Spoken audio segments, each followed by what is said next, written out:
سر آپ سے نا دو سوال پوچھنے تھے. جی سر. میرا سوال نا علمی ہے, مناظرے والا نہیں, علمی سوال ہے. اوکے اوکے, اچھی بات. ٹھیک ہے جی. مناظرہ بھی علمی ہونی چاہیے, جو اس میں کوئی تضاد نہیں ہے مناظرہ اور علم میں. سر میرا یہ سوال ہے کہ میں نا میری جو شاپ پہ نا ایک لڑکا ہے, میں اس کے ساتھ بے شمار دفعہ نا آپ کے مسجد میں نماز پڑھنے گیا. ہاں کیمرہ سامنے کرو نا, یہ دیکھا کہ نا آدھا چہرہ نہ دکھاؤ, آدھا چہرہ نہ دکھاؤ, پورا آ جاؤ, سامنے آ جاؤ. ہاں اس طرح بس. سر جو اہل تشیع حضرات ہے نا, ہاں اب جیسے کہ میں دیکھتا ہوں کہ وہ لوگ جمعے میں کیا کہتے ہیں, رکوع کے بعد دعا مانگتے ہیں, درود شریف پڑھتے ہیں, سجدے میں درود شریف پڑھتے ہیں. کیا یہ احادیث سے ثابت ہے؟ دیکھیں نماز میں تو آپ دعا تو جی بالکل وہی ہے کہ نماز جمعہ میں رکوع کے بعد قنوت ہوتی ہے, اور صلوات محمد آل محمد علیہ السلام پہ درود اور صلوات پڑھنا یہ تو بہترین عبادت ہے. اللہ تعالیٰ فرماتا ہے قرآن مجید میں, یا ایھا الذین ان اللہ وملائکتہ یصلون علی النبی یا ایھا الذین آمنوا صلوا علیہ وسلموا تسلیما. تو نبی صلی اللہ علیہ وسلم پہ آپ درود بھیجیں, تو یہ درود بھیجنا پیغمبر پہ یہ تو بہترین عبادت ہے, اور نماز ہے ہی عبادت. وہ تو ٹھیک ہے.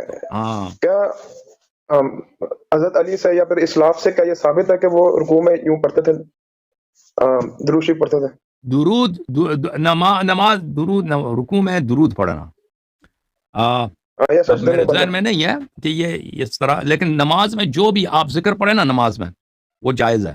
نماز میں کسی بھی جگہ وہ مثلا آپ لوگوں والی بات نہیں کر سکتے, جو لوگوں کے ساتھ گفتگو کرتے ہیں نا, مثلا میں آپ سے کہتا ہوں کہ چائے دے دو, پانی دے دو, یہ اب موسم کیسا ہے. نماز میں اس طرح اللہ تعالیٰ کے ساتھ جو راز و نیاز ہے بندے کا, وہ تو نماز میں ہر جگہ آپ کر سکتے ہیں, آپ کر سکتے ہیں. تو اس میں سے بہترین جو ہے, بہترین صلوات کی جو ہے, درود شریف کی شیعہ مذہب میں بہت زیادہ فضیلت بیان کی گئی کہ بہترین دعا ہے, اور اس سے جو برکات نازل ہوتی ہیں وہ بہترین ہے. تو یہ جو ہے یہ بالعموم اس کا اس بات ہے.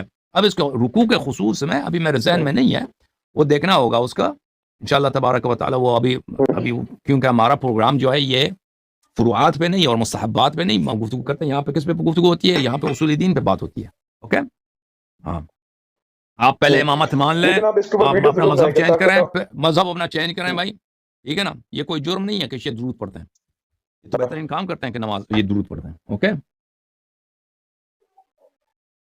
اور سر آپ سے ایک اور سوال ہے. جی.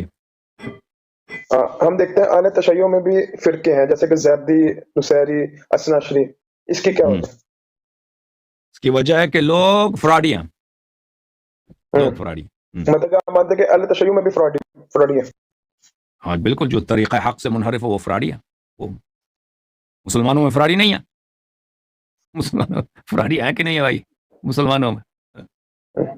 ہاں شیعوں میں فراڈیوں کی کمی ہے. شیعہ بھی آپ کی طرح انسان ہے, ان میں بھی ہوائے نفس کے ماننے والے, جہالت کے ماننے والے اور اتباع ہوائے نفس کرنے والے بہت ہیں. لوگ ہوائے نفس کے ذریعے فرقے بناتے ہیں, اور اپنی امامت بنانے کے لیے لوگ فرقے بناتے ہیں. تاریخ میں یہ ہوا ہے, تو یہ پوری انسانیت میں ہوا ہے, شیعوں میں بھی یہ ہوا ہے. اس کا مذہب سے کوئی تعلق نہیں ہے, اس کا شیطان سے تعلق ہے. Okay, thank you sir. Okay میرے بھائی.